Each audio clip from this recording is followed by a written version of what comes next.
Hello commerce students, welcome back to the channel. Admission of partner के इस lecture में आपका स्वागत है। आज के इस वीडियो में हम आपके 12 का बोर्ड का new syllabus admission of partner illustration number 10 हम स्टार्ट करने वाले हैं। जैसे कि आप स्क्रीन के ऊपर प्रॉब्लम देख सकते हो, प्रॉब्लम एकदम ईजी है, लेकिन कुछ शॉर्ट टेक्निक्स मैं आपको बताऊँगा।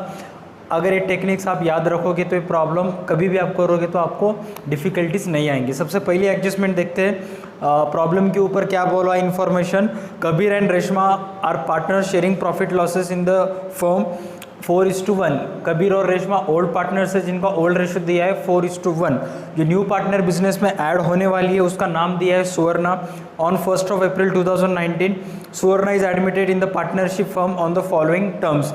सुवर्णा न्यू पार्टनर ऐड होने वाली है और सुवर्णा का फ्यूचर प्रॉफिट शेयरिंग रेशो आपको नहीं दिया हुआ है, जो आपको निकालना पड़ेगा, जिसकी शॉर्ट टेक्निक वीडियो के आगे प्रैक्टिकल सेगमेंट में आपको दिखाऊंगा। अब मैं आपको सिर्फ बताऊंगा कि कैसे कैलकुलेट करते हैं, ठीक है। फर्स्ट एडजस्टमेंट में बोला है Suvarna to bring for 20% share in future profits ₹45,000। Adjustment का मीन समझ लीजिए कि सुवर्णा न्यू पार्टनर बिजनेस में ऐड होने वाली है और बिजनेस का इन फ्यूचर में जितना ही प्रॉफिट होगा उसका 20% शेयर किसको जाएगा, सुवर्णा को।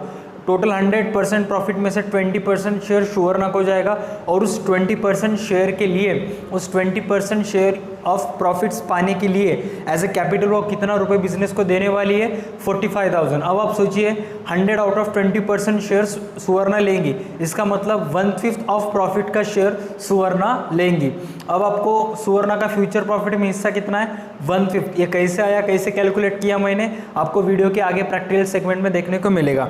एडजस्टमेंट नंबर सेकेंड, गुडविल इस प्रॉब्लम में सबसे इंपॉर्टेंट रोल प्ले करता है, क्योंकि लास्ट दो प्रॉब्लम जो हमने सॉल्व किए थे उसमें बैलेंस शीट के एसेट साइड में ऑलरेडी गुडविल था और न्यू पार्टनर गुडविल लाया था। तो इस सिचुएशन में आपको क्या करना है, जो ओल्ड गुडविल था जो बैलेंस शीट में अपीयर किया होगा वो गुडविल आपको ओल्ड पार्टनर्स के बीच डिस्ट्रीब्यूट करना है, जिसकी एंट्री होगी old partners capital account DR to goodwill account CR। वो जो न्यू पार्टनर गुडविल लाएगा उसकी A1 A2 A3 के हिसाब से आपको एंट्री करनी पड़ेगी।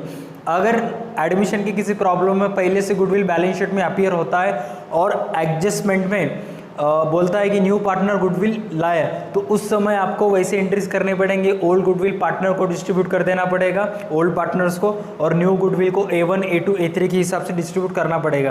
लेकिन इस प्रॉब्लम में देखिए, इस प्रॉब्लम में क्या बोला है, बैलेंस शीट के एसेट्स पे गुडविल दिया है 66,000 और एडजस्टमेंट में क्या बोला है, goodwill of the firm is goodwill of the firm is valued at ₹75,000। मतलब जो गुडविल पहले 66,000 था बिजनेस का, वो गुडविल अब बढ़कर उसकी कीमत कितनी हो गई है, 75,000। मतलब गुडविल की अमाउंट कितने रुपए से रेज्ड हो गई है, 9,000। तो इस सिचुएशन में आपको फर्स्ट एंट्री करनी पड़ेगी goodwill account DR to old partners capital account CR। 9,000 आपको ओल्ड पार्टनर्स को उनके रेशियो से डिस्ट्रीब्यूट करना पड़ेगा। Related to raised goodwill, total अब बिजनेस में कितना गुडविल हुआ है, रेज गुडविल को कैलकुलेट करते हैं 75,000। अब इस 75,000 जो गुडविल था हमारा, उसमें का एक भी रुपए का गुडविल हमने रिटर्न ऑफ नहीं किया है। तो इसका मतलब वो 75,000 goodwill as it is business में है। मैंने गुडविल से रिलेटेड एक वीडियो बनाया था जिसकी लिंक डिस्क्रिप्शन में है, अब वो वीडियो जाके देख लीजिए। अब उस वीडियो में मैंने बताया था कि अगर प्रॉब्लम में सिर्फ B1 है गुडविल का, तो उस समय गुडविल की पोस्टिंग बैलेंस शीट के एसेट साइड पे करनी पड़ेगी, ठीक है। तो इस सिचुएशन में गुडविल सिर्फ रेज्ड हुआ है, रेज्ड गुडविल रिटर्न ऑफ नहीं हुआ है, तो इस सिचुएशन में आपको गुडविल बैलेंस शीट के एसेट साइड पे लिखना पड़ेगा। नेक्स्ट है RDD is no longer required. RDD एक इंपॉर्टेंट एडजस्टमेंट है। सबसे पहले देखिए RDD कितना हज़ार रुपये, बैलेंस शीट के एसेट साइड में 30,000 और 3,000 हमारी RDD थी, इसलिए आउटर में 27 लिखा था और 3,000 की पोस्टिंग। क्वेश्चन में जो बैलेंस शीट दिया हुआ है वो प्रिपेयर करते समय हमने रिवैल्यूएशन अकाउंट के DR में या प्रॉफिट लॉस के DR में पोस्टिंग किया था। लेकिन अब यहाँ इस एडजस्टमेंट में क्या बोला है, न्यू पार्टनर आने के बाद जो 3,000 रुपये की हमारी RDD थी वो RDD नहीं रही। मतलब इस 3,000 रुपये जो हमारे डूबने वाले थे वो रिकवर्ड हो गए, वो कंसिडर गुड हो गए, वसूल कर लिए हमने सारे के सारे। तो इस सिचुएशन में एक्चुअल डेटर्स के अमाउंट अब कितने हो गई, 30,000। तो बैलेंस शीट के एसेट साइड में आपको डेटर्स लिखना पड़ेगा 30,000 और रिवैल्यूएशन के CR में आपको लिखना पड़ेगा RDD 3,000। नेक्स्ट एडजस्टमेंट आपको दिया है rent receivable ₹4,500 to be adjusted. मतलब आउटस्टैंडिंग रेंट है जो हमने रिसीवेबल है, अर्न किया है, मतलब रेंट अर्न किया है लेकिन अब तक रिकवर नहीं किया है, तो अक्रूड रेंट है, अक्रूड इनकम है या आउटस्टैंडिंग इनकम है। तो इसके दो पोस्टिंग कहाँ पे होगी, रिवैल्यूएशन अकाउंट्स के सीआर में और बैलेंस शीट के एसेट साइड पे। अब इस प्रॉब्लम में एक वर्ड है, उसके नीचे आप अंडरलाइन करके रखिए एडजस्टमेंट नंबर 5 में, capital account of partner to be adjusted, मतलब कैपिटल अकाउंट आपको एडजस्ट करना है। कैपिटल अकाउंट एडजस्ट करते समय आपको कौन से अकाउंट पे एडजस्ट कर रहे हैं, करंट अकाउंट पे। वो एडजस्ट कैसे करते हैं, रिलेटेड टू क्या क्या वर्किंग नोट करनी चाहिए, वीडियो के प्रैक्टिकल सेगमेंट में आपको पता चलेगी। तो शुरू स्टार्ट करते हैं हमारा practical segment. Hello students, welcome back to the channel. आज के इस वीडियो में हम आपके न्यू सिलेबस में का इलस्ट्रेशन नंबर 10 का प्रैक्टिकल सेगमेंट स्टार्ट करने वाले हैं। प्रॉब्लम एकदम इजी है, लेकिन कुछ टर्म्स और कंडीशंस ऐसे हैं जो पढ़ने के बाद आपको लगेगा कि ये एडजस्टमेंट या प्रॉब्लम थोड़ा सा हार्ड है, लेकिन मैं आपको एकदम आसान भाषा में समझा के बताऊंगा कि ऐसे प्रॉब्लम को कैसे फेस करना चाहिए। सबसे पहले देखिए प्रॉब्लम में क्या बोला है, सेकेंड मोबाइल पर, हाँ ठीक है। देखिए प्रॉब्लम में क्या बोला है, Kabir and Reshma are partners in a firm sharing profit losses in the ratio of 4:1। अब ये ओल्ड पार्टनर्स है जिनका रेशियो कितना है, 4:1, ठीक है। और एडजस्टमेंट में न्यू क्या बोला है कि on 1 April 2019 Suvarna is admitted into the partnership on the following terms. New partner कौन ऐड होने वाला है, सुवर्णा, ठीक है, ऐड होने वाली है सुवर्णा। तो सबसे पहले हम क्या करेंगे, बेसिक पोस्टिंग कर लेंगे, उसके बाद मैं आपको गुडविल से रिलेटेड कुछ इन्फॉर्मेशन दूंगा जो आपको इस प्रॉब्लम में बेहद काम आएंगे। सबसे पहले कबीर एंड रेशमा की बैलेंस बीडी लिख देंगे हम,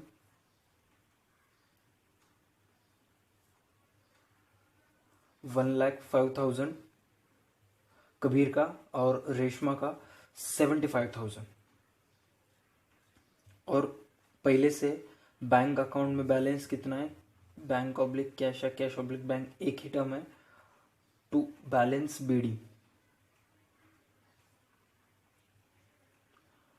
पहले से बैंक अकाउंट में अपने है 83,000, ठीक है, दैट्स इट, ये तो हो गया। अब नेक्स्ट चलते हैं एडजस्टमेंट नंबर फर्स्ट की तरफ। एडजस्टमेंट नंबर फर्स्ट में क्या बोला है, सुवर्णा इज टू ब्रिंग, देखिए ध्यान से पढ़िए यहाँ पे क्या बोला है, Suvarna is to bring 20% share in future profits for ₹45,000। अब ध्यान से सुनना, यहाँ पे आपको थोड़ा कैलकुलेशंस करनी पड़ेगी। तो इन फ्यूचर जितना भी प्रॉफिट होगा उसका 20% कौन लेगी, सुवर्णा लेगी। इन फ्यूचर जितना ही प्रॉफिट होगा उसका 20% कौन लेगी, सुवर्णा। और इस 20% प्रॉफिट के लिए वो कितना कैपिटल ला रही है, 45,000, ये सुवर्णा का कैपिटल हो गया, ठीक है। इतना तो आप क्लियर कर दिया, हाँ। तो प्रॉफिट 20% जो ले रही है सुवर्णा, वो कितने आउट ऑफ 20% ले रही है, लॉजिक है, बेसिक है, 100 आउट ऑफ 20% प्रॉफिट सुवर्णा ले रही है, ठीक है। मतलब जितना भी प्रॉफिट होगा 100% प्रॉफिट में 20% प्रॉफिट सुवर्णा लगेगी। अगर इस 20 डिवाइडेड बाय 100 को हम राउंड ऑफ करेंगे तो कितना आएगा, सॉरी थोड़ा मिस्टेक हो गया यहाँ पे, 1/5, बराबर। अब रिमेनिंग पार्टनर्स 100 आउट ऑफ कितना प्रॉफिट लेंगे, कबीर और रेशमा 80% को कितना आएगा, 4:5। मगर इतना तो क्लियर हो गया, मतलब 5 आउट ऑफ 1 शेयर सुवर्णा लेगी तो कितना 1000 ला रही है, 45,000। तो रिमेनिंग पार्टनर्स 5 आउट ऑफ कितना शेयर्स लेंगे, 4, तो वो कितना लाएंगे हम वो बाद में देखेंगे। पहले आप इतना क्लियर कर लीजिए कि आपको 1/5 और 4/5 कैसे आए, ये आपको पता होना बेहद ज़रूरी है, सबसे इम्पोर्टेंट है। इस प्रॉब्लम के अगर कोई नब्ज है तो ये है, अगर ये आपको नहीं समझ में आया तो कुछ भी नहीं। 100 out of 20% profit in future में सुवर्णा लेगी, तो 20 डिवाइडेड बाय 100 राउंड ऑफ करें तो कितना आएगा, 1/5। रिमेनिंग पार्टनर्स कितना लेंगे, 80%, कितने में से 80%, 100 में से 80%, तो इनका कितना आएगा, 4/5। इतना क्लियर हो गया, ठीक है। आगे चलते हैं, सुवर्णा कितना 1000 रुपये लाने वाली है, 45,000 रुपीज लाने वाली है। तो उसकी जर्नल एंट्री क्या होगी, cash oblique bank accounts DR to Suvarna capital account CR। यहां पे लिख देता हूं to Suvarna capital 45,000 by bank account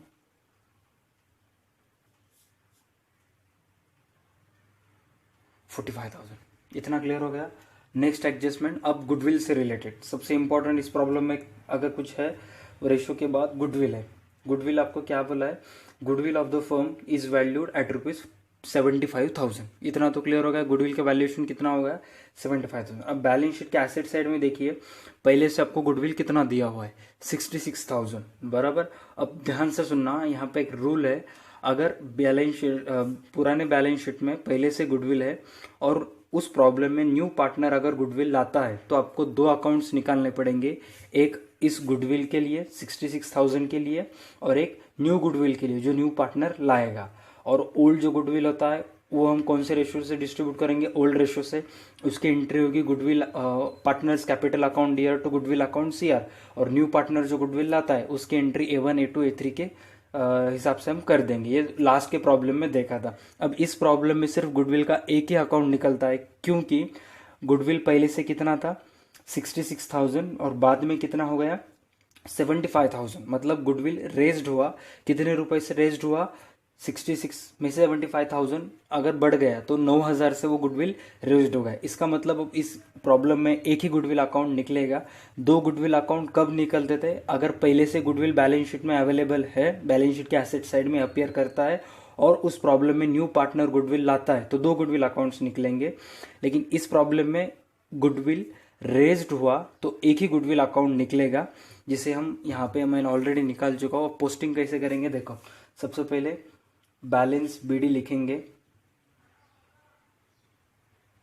कितना पहले से गुडविल है हमारे पास, बैलेंस शीट के एसेट साइड में देखिए कितने का था 66,000। हाँ, अब एडजस्टमेंट में क्या बोला है, जो पहले से गुडविल हमारे पास 66,000 का था उसकी कीमत बढ़कर, उस गुडविल की कीमत 60,000 से बढ़कर कितना हो गई 75,000। तो इसका मतलब गुडविल रेज्ड हुआ है, कितने हजार रुपए से रेज्ड हुआ है 75,000। अब हो गया, जो पहले कितना था 66,000, तो 9,000 रुपए से गुडविल रेज्ड हुआ है। तो रेज्ड गुडविल को हम किस टर्म से पुकारते हैं, B1 टर्म से उसे हम इस्तेमाल करते हैं। तो B1 की एंट्री क्या होगी, old partners capital account DR to goodwill account CR।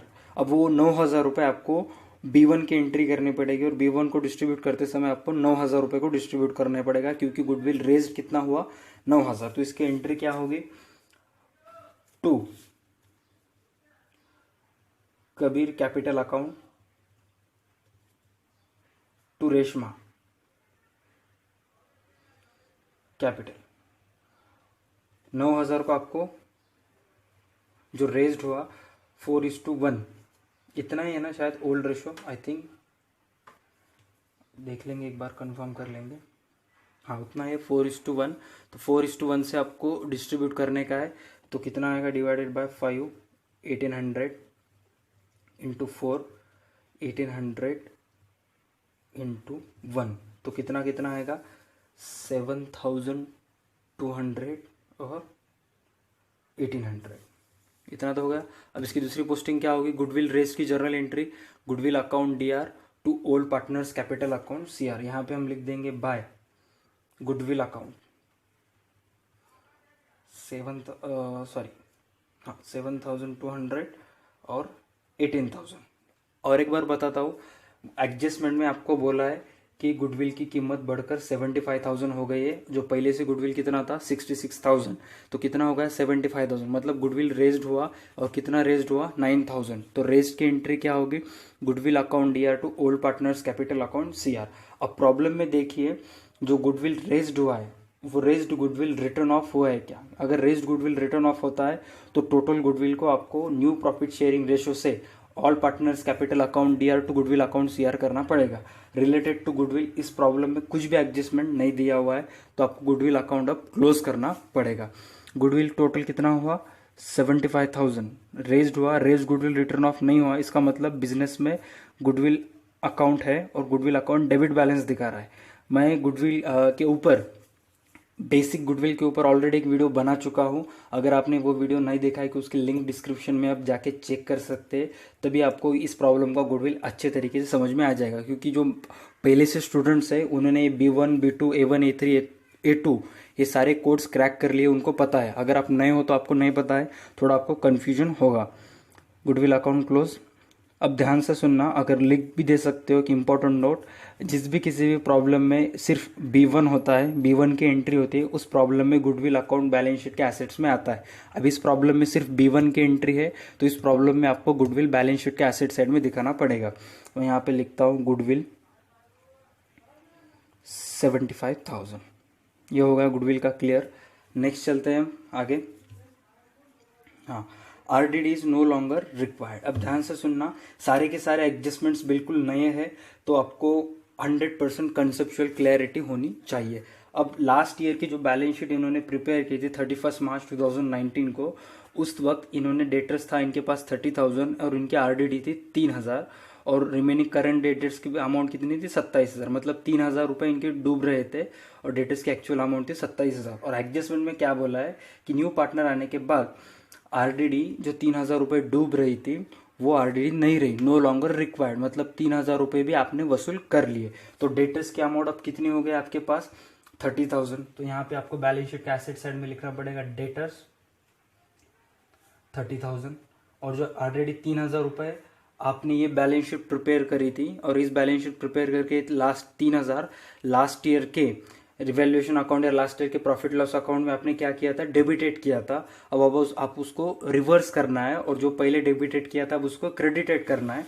तो सिंपली आपको यहाँ पे लिखना पड़ेगा RDD 3,000, क्योंकि जो डूब रही थी वो आपने रिकवर कर लिया तो आपके लिए इनकम है, तो रिवैल्यूएशन अकाउंट के CR में जाएगा। ये RDD की एडजस्टमेंट मैक्सिमम स्टूडेंट्स को कंफ्यूज करती है, क्योंकि RDD कुछ प्रॉब्लम में मेंटेनेंस होता है, मेंटेन की अमाउंट कब कम होती है कंपेयर टू लास्ट ईयर, कब ज़्यादा होती है। तो RDD केस में आपको रट्टा मारने से नहीं चलेगा, आपको 100% कंसेप्चुअल क्लैरिटी होनी चाहिए।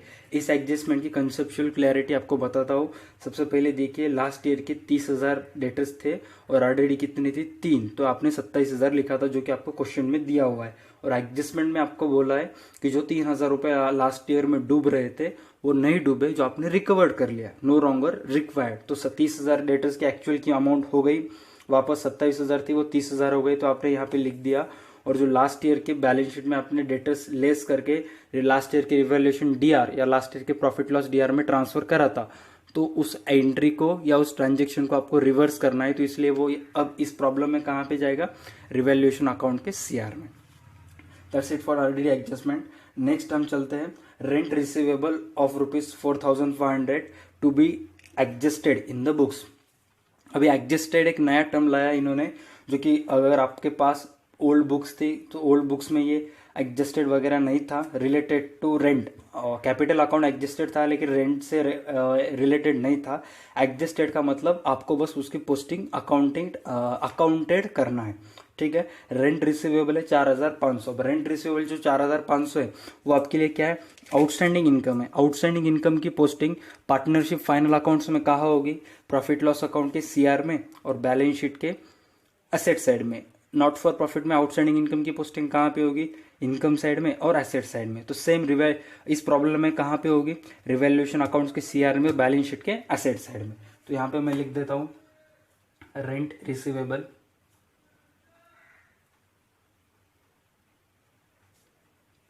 $4,500,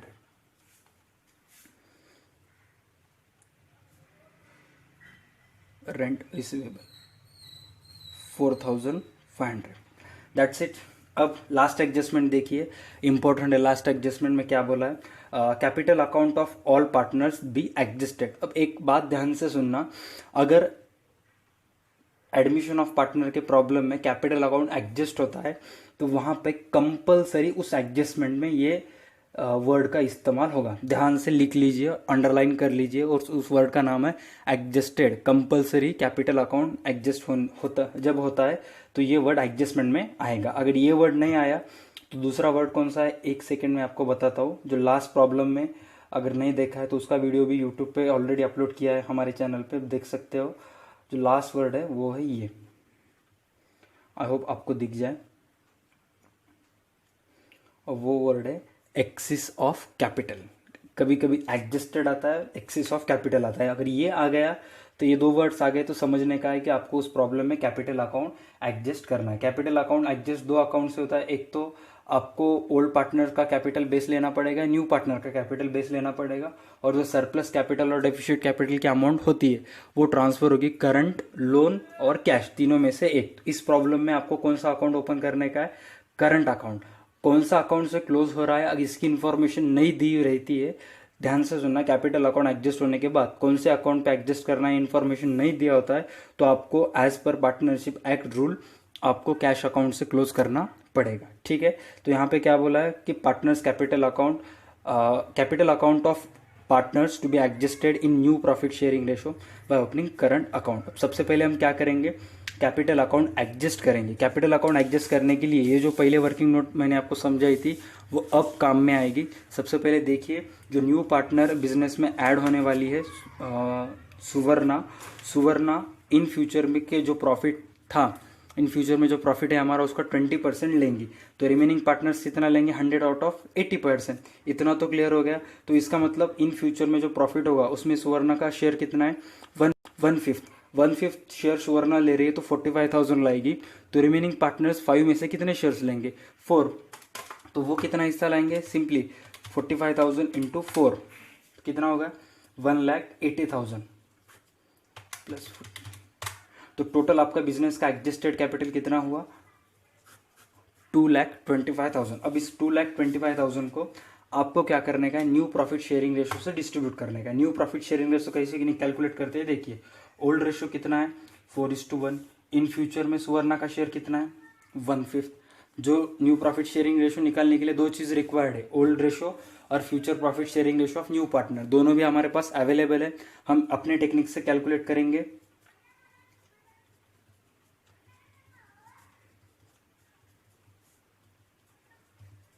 कितना आया? 16:4:5। Is that clear? कैसे निकालते क्या है, इसके ऊपर एक वीडियो बना चुका हूँ, आपको वो वीडियो तो पूरा देखना पड़ेगा क्योंकि हर प्रॉब्लम में ये स्पेसिफाई नहीं कर सकता, इसके रिगार्डिंग डिस्क्रिप्शन नहीं दे सकता क्योंकि बहुत लंबा प्रोसेस है। ठीक है, उसके रिगार्डिंग वीडियो है जिसकी लिंक डिस्क्रिप्शन में आप जाके चेक कर सकते हो, ऑप्शन ही नहीं है मेरे पास। ठीक है, अब टोटल हमारे पास कैपिटल कितना था? 2,25,000 और पार्टनर्स का फ्यूचर प्रॉफिट में हिस्सा कितना है? न्यू प्रॉफिट शेयरिंग 16:4:5, मतलब टोटल कितने शेयर्स करेंगे? 25 शेयर्स। सिंपली आपको क्या करने का है? डिवाइड करने का है। 2,25,000 डिवाइडेड बाय 25। तो एक शेयर की कीमत कितनी आएगी? 9,000। तो इसमें कबीर, पहले पार्टनर का नाम क्या है? कबीर, रेशमा और सुवर्णा। कबीर कितने हिस्से ले रहा है? 16, रेशमा 4 और सुषमा कितने ले रही है? 5। सॉरी, सुवर्णा कितने ले रही है? 5। ये यस है और ये 5 है। ये बचपन से आदत है, अब ये एडजस्ट कर लीजिए आप। ठीक है, मैं इसके नीचे अंडरलाइन करता हूँ। हाँ, 16 into 9, 4 into 9,000, 5 into 9,000, work multiply कीजिए, 2 16। तो कबीर का एडजस्टेड कैपिटल कितना आया? 1,44,000, रेशमा 36,000 और सुवर्णा 45,000। यह होने के बाद आप सारे एडजस्टेड कैपिटल के इक्विस टोटल कर लीजिए, बेरीज कर लीजिए और देखिए कि वो कैलकुलेशन 2,25,000 आ रही है क्या? 1,44,000 प्लस 36,000 प्लस 45,000, दैट्स इट। 2,25,000 आ रही है। एडजस्टेड कैपिटल कैसे निकालते हो गया। अगर आपको ये प्रोसेस नहीं समझा तो एक बार रिवर्स करके देख लीजिए वीडियो, क्योंकि ये बेहद इंपॉर्टेंट प्रोसेस है। ठीक है, अब एडजस्टेड कैपिटल की दो पोस्टिंग। सबसे पहले पोस्टिंग होगी पार्टनर्स कैपिटल अकाउंट्स के डीआर में 1,44,000, 36,000 और 45,000। सेकेंड पोस्टिंग बैलेंस शीट के लायबिलिटीज साइड में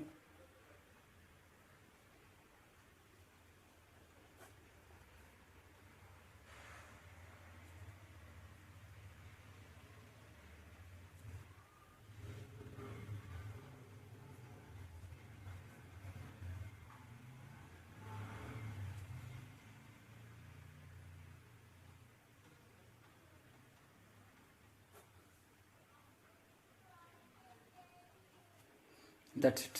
ओके, एडजस्टमेंट्स हो गए पूरा। अब देखेंगे हम पोस्टिंग्स की कौन से पोस्टिंग्स है प्रॉब्लम में, कुछ नए पोस्टिंग्स आते हैं क्या। एडजस्टमेंट पे थोड़ा आपको वर्क करना पड़ेगा और ध्यान से सुनना है। जो कैपिटल अकाउंट की एडजस्टमेंट्स है, अब तक इससे रिलेटेड हम सिर्फ 3 प्रॉब्लम कर चुके हैं। ऐसे एडजस्टमेंट्स आपको परफेक्ट होने के लिए कम से कम आपको 10 से 15 प्रॉब्लम्स करने के बाद ही ये परफेक्ट होगा। 3 प्रॉब्लम में ये परफेक्ट होने वाली चीज़ नहीं है। अगर परफेक्ट हो गई तो कॉन्ग्रेचुलेशंस, नहीं हुई है तो भी होप आप गिव अप मत कीजिए। आपको नहीं आ रहा है, कॉन्सेंट्रेट कीजिए, आएगा। ठीक है। बैलेंस शीट के एसेट साइड में देखिए, गुडविल हो गया, डेटर्स हो गए। लैंड एंड बिल्डिंग कितना बोला है, 1 लाख। तो यहाँ पे लिख देता हूँ मैं, लैंड एंड बिल्डिंग। कुछ प्रॉब्लम्स में क्या बोला है कि लैंड एंड बिल्डिंग लिखा है क्वेश्चन में, लेकिन अगर आप आंसर में देखोगे तो उसके ऊपर डीईपी चार्ज किया और डीईपी से रिलेटेड एडजस्टमेंट में कुछ भी नहीं बोला है। तो उस समय आपको क्या करना पड़ेगा, आपका फर्स्ट ईयर है क्योंकि इस साल बुक चेंज हो गई है, तो आपको आंसर के साथ साथ क्वेश्चन भी देखना पड़ेगा। क्योंकि लास्ट वीडियो में क्या हुआ था, हमने सिर्फ क्वेश्चन देख के आंसर बनाने की कोशिश की थी, लेकिन जब एक्चुअल आंसर देखा तो आंसर में लैंड एंड बिल्डिंग के ऊपर डीईपी चार्ज किया हुआ था और नॉट फॉर प्रॉफिट की बात है, और क्वेश्चन में रिलेटेड टू डिप्रिसिएशन कुछ भी नहीं दिया था। तो वहाँ पे एडजस्टमेंट उन्होंने भूल गए थे एडजस्टमेंट देना। तो उस सिचुएशन में आपको क्वेश्चन की बुक, आपको जो बुक होता है वहाँ पे एडजस्टमेंट के नीचे आपको एडजस्टमेंट नंबर 6 डाल के पेंसिल से लिखना पड़ेगा, charge depreciation on land and building 10%। ठीक है। नेक्स्ट, अब बैलेंस शीट के लायबिलिटीज साइड पे देखिए, कैपिटल्स तो हो गया। जनरल रिजर्व कितना दिया है, 30,000। जनरल रिजर्व 30,000, तो कितना कितना जाएगा, 24,000 एंड 6,000। ओल्ड रेशो से 30,000 को आपको 4:1 करने का है। नेक्स्ट, अनडिस्ट्रीब्यूटेड प्रॉफिट दिया हुआ है 6,000, तो यहाँ पे भी इसको डिस्ट्रीब्यूट कर देंगे, प्रॉफिट एंड लॉस।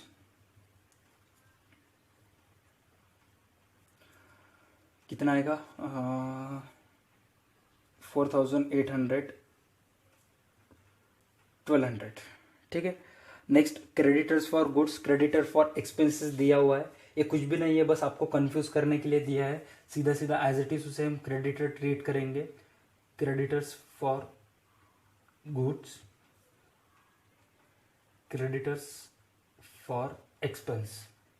ये प्रॉब्लम ऑलरेडी बोर्ड में आ चुका है, शायद 2005 या 4 को पहले आया था। हमारे क्लास के बुक्स में ही ऑलरेडी प्रॉब्लम 48,000, 12,000। ठीक है, दैट्स इट। एडजस्टमेंट्स तो हो गए, पोस्टिंग्स भी हो गए। अब स्टेप बाय स्टेप हम क्या करेंगे, रिवैल्यूएशन अकाउंट्स क्लोज करेंगे। ठीक है। सबसे पहले देखिए कि रिवैल्यूएशन अकाउंट्स की सीआर साइड सबसे ज़्यादा है। सीआर साइड है कितना, 7,500। 7,500। बहुत से स्टूडेंट पूछते हैं ये जो टोटल होता है कि सर ये टोटल हम एक ही लाइन में करेंगे या 2 लाइन में भी कर सकते हो। अगर आपका, अब फॉर्मेट जब ड्रॉ करते हो, फॉर्मेट ड्रॉ करते समय अगर आप फोरकास्ट करते हो कि आपको कितना लाइन लगेगी क्या नहीं, अगर आप एक्यूरेशन आपका क्लियर है तो आप 2 लाइन इस्तेमाल कर सकते हो। अगर आपको ही नहीं पता कि आपके कहाँ मिस्टेक्स होने वाले हैं क्या नहीं, तो 1 लाइन में कीजिए। कि अगर 2 लाइन में करते हो तो ये कैसा है, थोड़ा सा अच्छा दिखेगा। ठीक है। 7,500 को हम रेशियो से डिस्ट्रीब्यूट करेंगे। प्रॉफिट आता है तो यहाँ पे लिख देंगे to profit on revaluation 7,500। Kabir, Reshma, Kabir को कितना जाएगा, रेशियो से डिस्ट्रीब्यूट करेंगे तो 6,000, रेशमा को 1,500। Second posting, profit on revaluation 6,000, 1,500। ये तो हो गया क्लियर। अब कैपिटल अकाउंट आपको एडजस्ट करने का है। एडजस्ट तो हो गया, एडजस्ट करने के बाद आपको कौन से अकाउंट से क्लोज करने का है, करंट अकाउंट से। करंट अकाउंट और loan account same as it is balance sheet के एसेट्स और लायबिलिटीज में जाएंगे। अगर कैपिटल अकाउंट एडजस्ट करने के बाद आपको करंट अकाउंट बोला है और कैपिटल अकाउंट सरप्लस कैपिटल दिखा रहा है तो वो जाएगा बैलेंस शीट के लायबिलिटी साइड में। डेफिसिट कैपिटल दिखा रहा है तो वो जाएगा बैलेंस शीट के एसेट साइड में। अब देखिए पोस्टिंग्स कैसे करेंगे हम। सिंपली आपको क्या करने का है, पोस्टिंग टोटल करने का है। सुषमा का देखिए इनकम 45,000 है और एक्सपेंस भी उतना है, तो इसका हो गया क्लियर, ना सरप्लस ना डेफिसिट आएगा। अब रेशमा का देखिए टोटल रेशमा का इनकम कितना है 75,000 प्लस 1800 6,000 1200 1,500 कितना आएगा 85,500 85,500 उसका इनकम है। इनकम में से एक्सपेंस आप माइनस कर दो, एक्सपेंस कितना है 36,000, कितना बचेगा 49,500। तो ये कौन सा कैपिटल है 2 current account underline surplus capital, current account underline surplus capital कितना आएगा 49,500। अब कबीर का चेक करेंगे अपन टोटल 1,05,000 क्या मेरा हाँ goodwill 7,200 general reserve 24,000 profit and loss 4,800 revaluation profits 6,000 कितना आ गया 1,47,000। अब बुक में देखिए, आपको बुक में इसका आंसर कितना दिया हुआ है कैलकुलेशंस में। यहाँ पे एक ज़ीरो कम लिखा है। जो नया बंदा देखेगा वो बेहोश हो जाएगा कि मैं कौन हूँ, मैं कहाँ आया हूँ, अपने आप को क्वेश्चन करेगा। ठीक है, हाँ चलिए अब चेक कीजिए, उसके CR में से DR माइनस कर दीजिए तो टोटल उसका कैपिटल अकाउंट्स कितना आएगा। टोटल 1,47,000 है उसका इनकम और एक्सपेंस कितना है 1,44,000। तो करंट बैलेंस कितना आएगा 3,000 और ये सरप्लस कैपिटल है। ठीक है, अब देखिए बिजनेस रेशमा को कितनी रकम देना बाकी है 49,500। तो 49,500 बिजनेस के लिए क्या है लाइबिलिटीज़ है। अंडर विच हेडिंग आपको लिखना है, आपको बैलेंस शीट की लाइबिलिटीज़ पे लिखना है रेशमा करंट अकाउंट कितना 49,500 और कबीर का कितना देना है बिजनेस 3,000। तो ये आपके लिए लिखना पड़ेगा कबीर करंट अकाउंट 3,000। ये हो गया क्लियर। रिवैल्यूएशन अकाउंट भी क्लोज कर दिया हमने, पार्टनर्स कैपिटल भी क्लोज कर दिया, गुडविल तो ऑलरेडी क्लोज हो गया। गुडविल से रिलेटेड मैंने आपको रूल क्या बोला है, अगर B1 आता है तो B1 की पोस्टिंग बैलेंस शीट के ॲसेट साईड में जाएगी। मराठी स्टुडंट्स नीट लक्ष द्या, ज्या गणितामध्ये गुडविल B1 असते त्याची पोस्टिंग बॅलन्स शीटच्या ॲसेट साईडला होते। झाली इथं 75,000। ठीक है, आता अब प्रॉब्लम में देखिए बिजनेस में टोटल बैलेंस BD कितना था, पहले से कैपिटल कितना था हमारे पास 83,000। ठीक है, म्हणजे कैपिटल नहीं सॉरी कैश अकाउंट में पहले से बैलेंस कितना था 83,000 और जो न्यू पार्टनर आई सुवर्णा उन्होंने कैपिटल का कितना लिया उसके 45,000। 83 प्लस 45 1,28,000। 1,28,000 थे, उसमें से कुछ भी चले नहीं गए तो कैश अकाउंट की बाय बैलेंस CD 1,28,000। यहाँ पे लिख दो कैश बैलेंस 1,28,000। बस हो गया। अब चेक कीजिए बैलेंस शीट के टोटल एसेट्स और लाइबिलिटीज़ की कितना कितना आते हैं। सबसे पहले देखिए बैलेंस शीट के एसेट्स में कैपिटल का कितना है 2,25,000, current 3,000, Reshma 49,500, creditors for good 48,000, creditor for expenses 12,000। तो टोटल हमारी बैलेंस शीट की टोटल आ रही है 3,37,500। 3,37,500। चिंता मत कीजिए, एसेट्स की भी टोटल एक बार करेंगे। डेटर्स कितना बोला है आपको 30,000, land and building 1,00,000, cash balance 1,28,000, goodwill 75,000 और रेंट रिसीवेबल 4,500। क्लियर 3,37,500। तो ऑलमोस्ट बैलेंस की टोटल आ गई, सारे के सारे एडजस्टमेंट भी क्लियर हो गए। अब चेक करिए कि जर्नल एंट्रीज इस प्रॉब्लम में कितने ही होते हैं। जर्नल एंट्रीज में सबसे पहले होगी कैपिटल की entry Suvarna capital. Second entry होगी गुडविल रेज्ड की। गुडविल रेज की एंट्री क्या होगी, ध्यान से सुनना।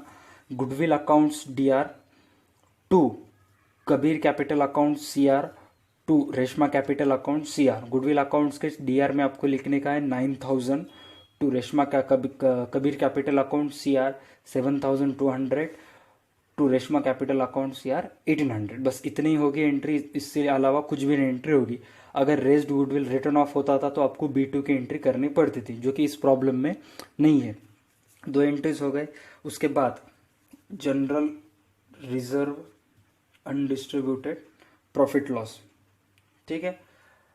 उसके बाद revaluation accounts CR number 5, revaluation profit number 6, current surplus capital of Kabir 7, current surplus capital of Reshma number 8। 7 number की एंट्री क्या होगी, Kabir capital account DR to Kabir current account CR। Entry क्या होगी, कबीर कैपिटल अकाउंट DR को 3,000 to Kabir current account CR को 3,000। और इसका narration क्या लिखेंगे आप, being excess capital excess surplus capital of Kabir transfer to Kabir current account. ध्यान से सुनना, नरेशन क्या लिखेंगे, being excess of surplus capital of Kabir transfer to Kabir current account. Same आपको रेशमा के साथ भी करना है, ठीक है। टोटल 8 जर्नल एंट्रीज होंगे। 8 जर्नल एंट्रीज की टोटल ऑफ जर्नल जितना भी आती है उसका आंसर आप वीडियो के कमेंट सेक्शन में हर प्रॉब्लम की तरह इस प्रॉब्लम का भी लिख दोगे, ठीक है। That's it for today's practical segment. तो ये था हमारा practical segment. I hope guys आपको पूरा का पूरा प्रैक्टिकल सेगमेंट समझ में आया होगा। वीडियो प्रैक्टिकल सेगमेंट में मैंने आपको क्वेश्चन पूछा था कि टोटल ऑफ जर्नल कितनी आती है, जिसका आंसर आपको वीडियो के कमेंट सेक्शन में लिखना है। That's it for today's video. तब तक के लिए देखते रहिए हमारे अकाउंट से रिलेटेड सारे वीडियोस और YouTube channel DA2 Academy। Stay connected.